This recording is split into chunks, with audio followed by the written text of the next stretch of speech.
Yan, painit natin yung kanin. Kanin at tinapay at saka may itlog.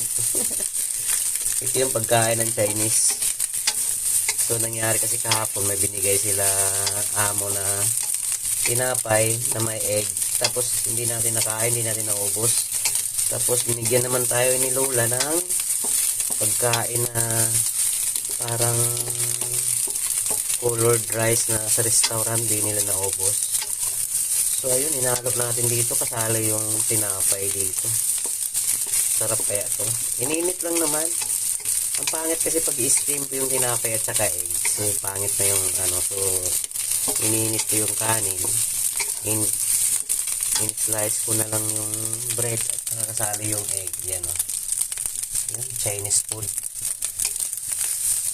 Rice with egg with bread.